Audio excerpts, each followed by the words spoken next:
How's it going, you amazing people? Welcome to video number 11, how to overcome your fear. Fear is real, people. Look, I'll tell you right out, one of my fears in real estate was the fact that I didn't want to put my ugly mug on anything. I took a class years ago on marketing and stuff like that, and everybody has their own opinions, right, when it comes to your face. For some reason, in real estate specifically, we have this, whether it's just because it's always been done this way or whatever, we have a tendency to put our name, not our name, but our picture on business cards, right? Here's a wonderful guy right here. Put his face on his business card. He's a handsome guy. Here's another one, a great example of another face on a business card, right? That kind of thing. I did not want to put my face on my business card for a couple different reasons. One is because of my face. And two, I again, in her as a presenter, she talked about how people automatically, we have a tendency as human beings to judge, right? So if I put my face on a business card, on my real estate card, that people will automatically judge, whether they want to or not, right? It's just the psychology behind marketing. They will automatically judge the person on that card. Are they attractive? Are they not attractive? And how that, relates to their business and that kind of stuff. I didn't want to give people that impression, regardless of whether they thought I was an attractive person or anything, or a fat person being lazy or whatever. So what did I come up with? Instead of that, I came up with a logo. You see it. It's right here. Beautiful, isn't it? Right? Exactly. I came up with a logo so I didn't have to use my face. That was a fear for me. I found a way to overcome that fear. And like all fears, you have to find your way. Now, what fear are we talking about when it comes to your show, when it becomes relevant to what we're talking about, what you're learning right now? And it is flat out the fear of speaking, right? The fear of writing down our thoughts in blog posts, the fear of recording ourselves, or the fear of going live, that kind of stuff. That fear, believe it or not, again, this is something from years ago. I learned that the number one biggest fear for at least Americans is public speaking. Right? Recording yourself for thousands of people to consume is public speaking. Number one fear for Americans was public speaking, like death is number 3. Okay? Fear of public speaking, the way that we sound, the way that we look, right? Where we broadcast from, right? We can have a fear of anything that we do. Right? For example, that was a big deal to me. Where I broadcast from was a big deal. So I spent thousands of dollars building an office so that I would have a platform to broadcast from and do these wonderful videos and classes for you, right? Fear can be real. Now, it can be, when we're recording, I stutter sometimes, right? I have a tendency sometimes to get a thought stuck in my head and I can't find, the Rolodex is spinning, like in just now, the Rolodex is spinning, but I can't locate that file. But it is what it is. It is my personality. It's how my brain works. It's how I look, I sound, I act. I can't change that, right? It is what it is. I could lose some weight, but it's not going to change my facial features. I'm still going to have dimples. They've been there since I was a baby. It's not going anywhere. So if it is what it is, then embrace it. Embrace your individuality. It is what sets you apart. We talked about this in a previous video, but it really is, again, and I keep saying we talked about this in a previous video, it's because the same thing relates ongoing after, is the fact that you are an individual. Your show is a different than everyone else's. It's going to be because it's got you in it. You have talent. You have a perspective. You have experience. You have knowledge that other people need, and they need that individuality. It's what they're coming to your show for. It's why they're reading your blog posts. It's why they're reading your articles. It's why they're watching your show. It's why they're watching you go alive, you have something that they want and need. And the best way to get over that fear is to embrace that individuality. If you like wearing crazy outfits, then wear crazy outfits. I got a buddy of mine, he's a great real estate agent, and one of the ways he makes himself memorable is you ever see that old infomercial about the money guy, and he wore the suit with it was a green suit, and I think it had question marks all over it or something like that. But he essentially is that guy. He's got a bunch of different suits. He's got a Christmas suit that has got just Christmas graphics all over it. He's got a suit that is something, I think it's got his logo all over it or whatever. That's his shtick. That's his deal. That's how he makes himself memorable. I got another real estate agent buddy of mine. He is his last name is Butler. So every marketing and networking event he goes to, he dresses like an old English butler, okay? And at those events, at the really big events, he carries around a silver tray like this with his business cards on the tray. It's how he's embraced his name. He's embraced his individuality. It doesn't matter if you like wearing hats, if you like wearing whatever. It doesn't matter. Embrace your flaws. Everyone's got them. I wish I still had hair, but I don't, and I can wish it's not going to happen, all right? It's just what it is. Look, my wife gets on to me because what your individuality makes you memorable, right? It's one of the ways your show is going to be successful. Now, and when I say makes you memorable, look, again, we've talked about this. I am loud and obnoxious. It's why I enjoy being in front of people. I enjoy entertaining people. I enjoy making people laugh. My wife is the direct opposite of that. She's a little shy when it's around people she doesn't know, that kind of thing. She's never going to speak up and be loud and obnoxious. She's not the kind of person that will interrupt someone and ask a question because they don't understand.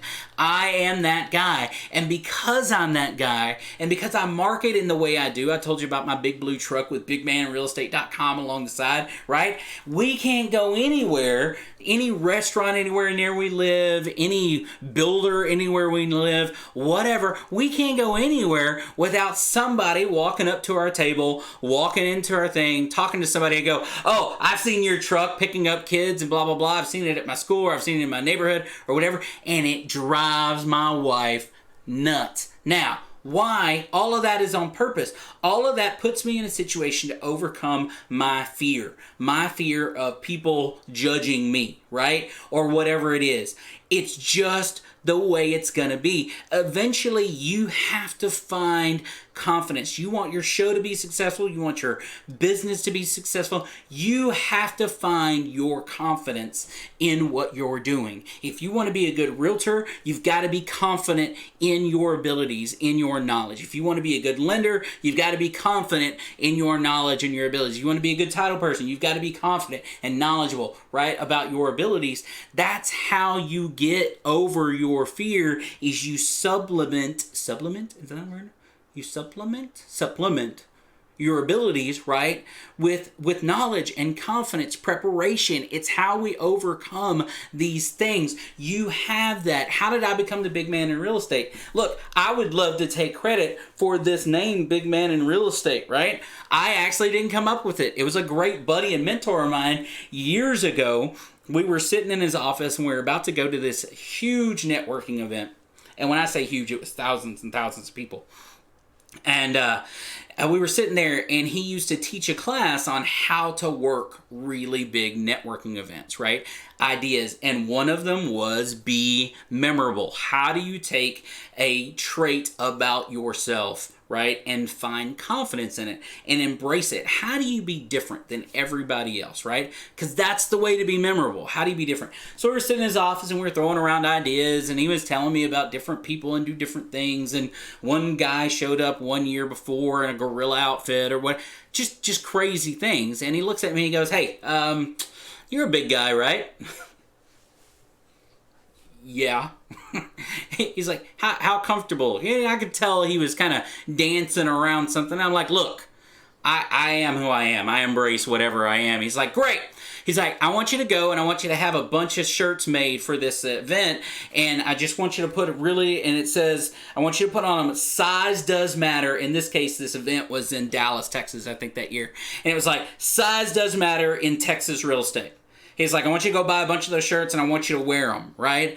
And what happened? I did. I went down and had a bunch of those shirts made, and they said size does matter in Texas real estate, because everybody was coming from all across the country to Dallas, Texas, right? And what happened? Everybody wanted to take picture at this event with the guy in Texas, because everything's bigger in Texas, that's wearing a shirt that says size does matter in Texas real estate.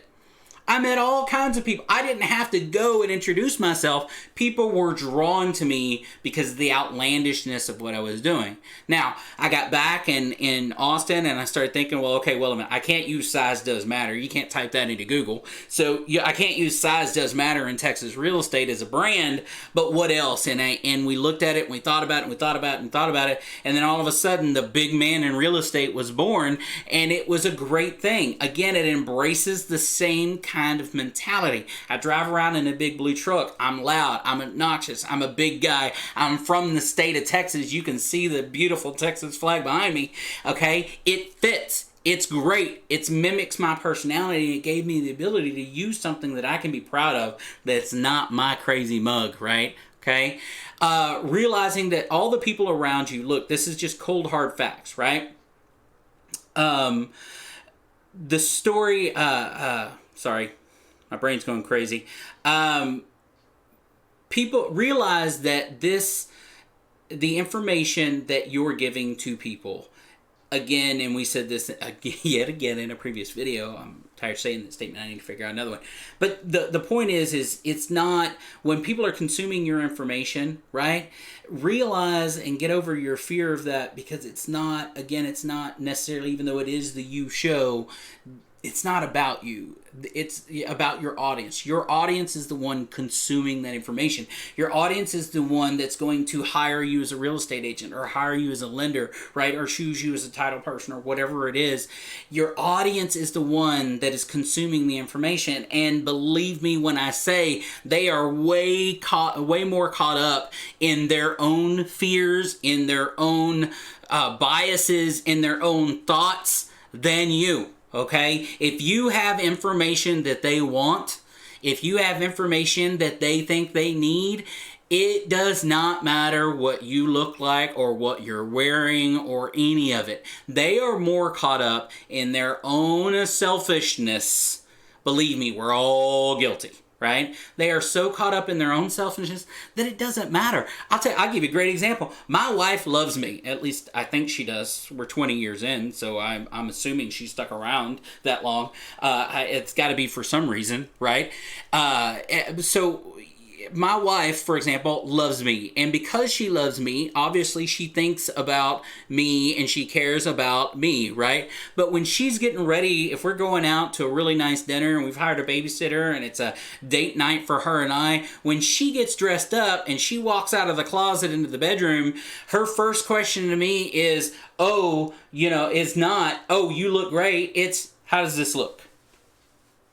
And I better say the right answer, whatever that right answer is in any given time. I got a 50-50 shot, right? But the right answer is whatever she wants to hear, right? But she's not worried about what I look like. That's an afterthought, right? She's worried about her. How does this outfit look? Again, she's not a selfish person. We all do that, right? That's an example of how it doesn't matter what we look like. Now, eventually she gets to what I look like and only because I am a representation of her when we go out, so I can't be just a slob. But that's a great example of, in any situation, your show, your blog post, or whatever, it doesn't matter. You, in getting over your fear of you, doesn't matter. We are selfish human beings. Your audience cares about what you're giving them, not what you look like, right? Now, how do we get over this fear, right? Let's talk about how we overcome it.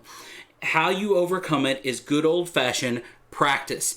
Experience yourself a lot. If you have a problem, like everybody goes, well, I hate the way that I sound, because you've listened to yourself on your own voicemails or whatever. I hate the way I sound. Then listen to yourself a lot. Eventually, the way you sound will be the way you sound.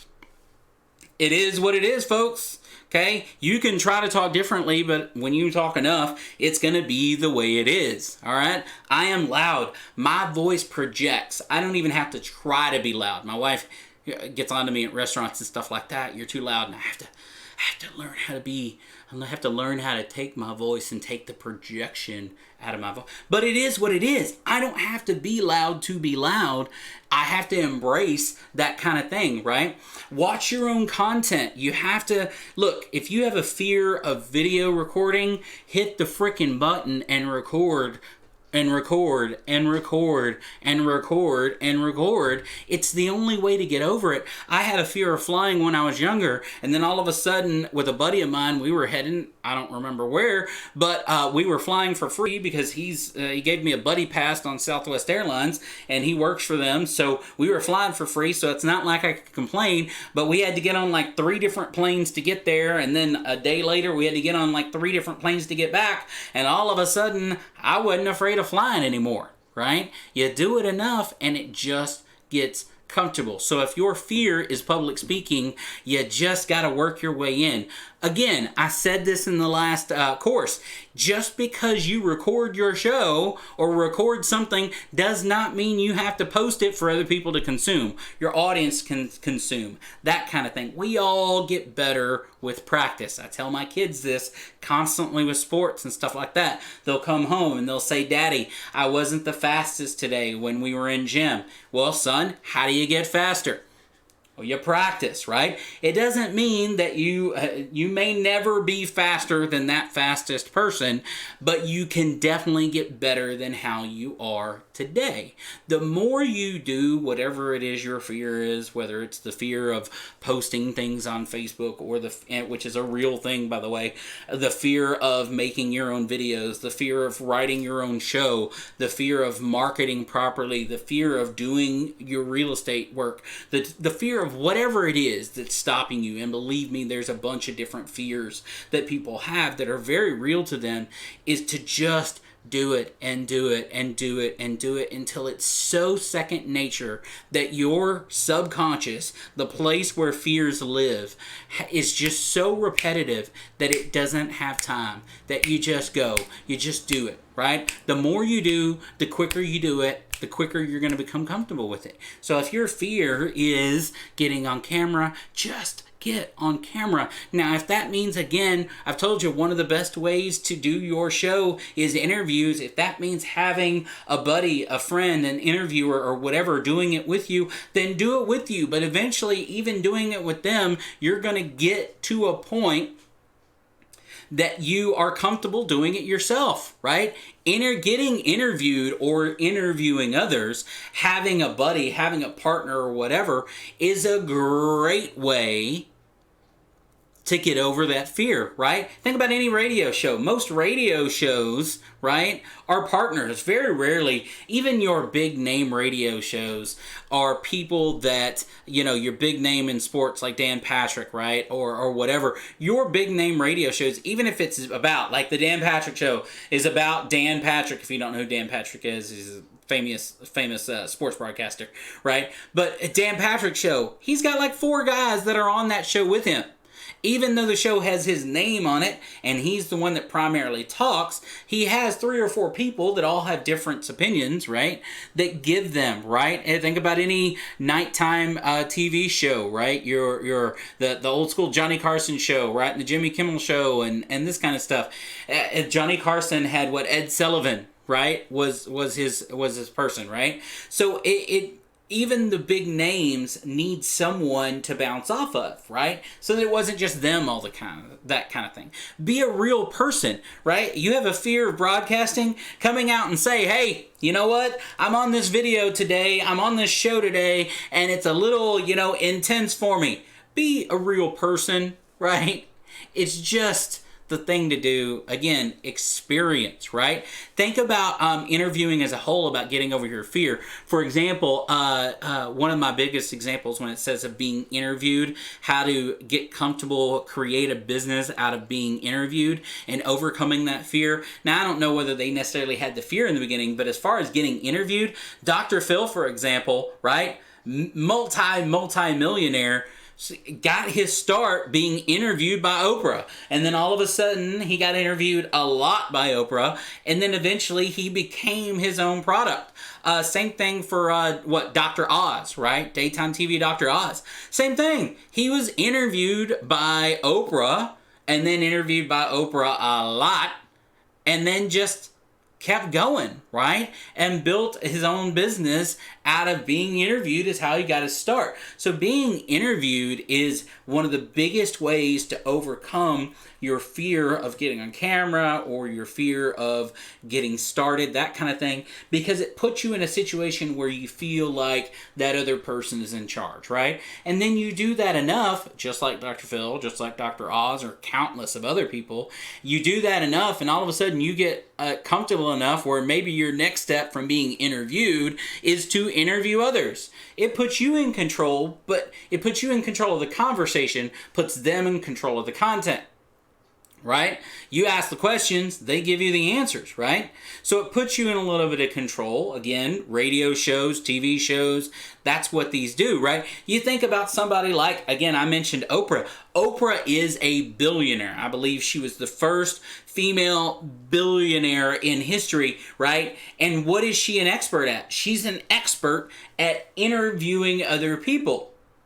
She figured that was, maybe she may not, and I'm sure she's got a whole bunch of other things that she's really good at, but she may not be as good at anything else in the world as she is at interviewing other people, right? That makes sense because that's what she's good at. She found it, she leveraged it, she's great. David Letterman, for example, was a very famous, right, Tonight Show. He made himself famous on the Tonight Show, but he was a failed weatherman, right? Meteorology, yes. I think that's weather. Anyway, not a scientist. Point is, but he was a failed weatherman. But found out that he was really good at making some jokes and interviewing people, right? Ryan Seacrest, if you know who Ryan Seacrest is, right? He was the original announcer for not America's Got Talent, but American Idol, right? He was the original spokesperson for American Idol. Okay, American Idol singers, Ryan Seacrest doesn't dance. He doesn't sing. He doesn't do any of the things that people that compete on that show do. He's not even a judge. He was just the announcer. He was the broadcast. He was the face of American Idol. The guy's a millionaire now, right? He overcame his fear. He found his leverage, right? And then used it to keep going. Right? You have it in you to overcome your fear and be the best of whatever it is you want to be. You want to be the best show in real estate you can. You want to have your own show in real estate you can. You want to be the best podcaster. You want to be the best educator. You want to be those kind of things. You absolutely 100% can. You just need enough practice to gain the confidence to get to where you want to be. Right? Confidence is the key to overcoming your fear, and confidence is gained by preparation and practice. That's it. Ask any major sports star, anybody that's accomplished anything big in their life, you ask them how they got there, and it's practice and repetition. Practice and repetition. Practice and repetition. You can overcome. We all know that person in our lives. Maybe you knew them when they were young and they never accomplished what they were supposed to accomplish or whatever they thought they were going to accomplish because they didn't want to practice. We all know that sports star that had all the talent in the world but didn't have the work ethic, the practice to get it done, and they didn't accomplish what they could have accomplished versus someone else that may not have had the natural talent that they did, but that work ethic was crazy there, right? College football player after college football player, you could say, did that. One of my favorite, I'm a UT fan, obviously live in Austin, Texas. One of my favorite stories as far as a Longhorn football player was Colt McCoy. Colt McCoy was not the tallest kid. He was not the strongest kid. He was not the most athletic kid in the world, but he got recruited at the University of Texas and almost won us another championship because he was a student of the game. He overcame his weaknesses by confidence and learning and practicing and learning and being there before anybody else and leaving after everybody else and being a student of the game. You have it in you to accomplish your show, to make your show the absolute best it can be. Doesn't mean it's going to be the best in the world. You might be the biggest, baddest, best show that has ever been created, and I hope you are. And when you are, remember us little people that you stepped on the way to get there. No, I'm just kidding. But you have it in you. You can and will overcome your fears, all right? Make your show, make it the absolute best that you ever can, and say that the big man told you you could when you do it, okay? Get on to the next episode. You got one more big one before we get to the bonuses. Don't forget about the bonuses. Video number 12, how to become a rock star, a real estate rock star. Become a rock star. That's what's up next. Get to it. I really appreciate you. We'll see you next time around.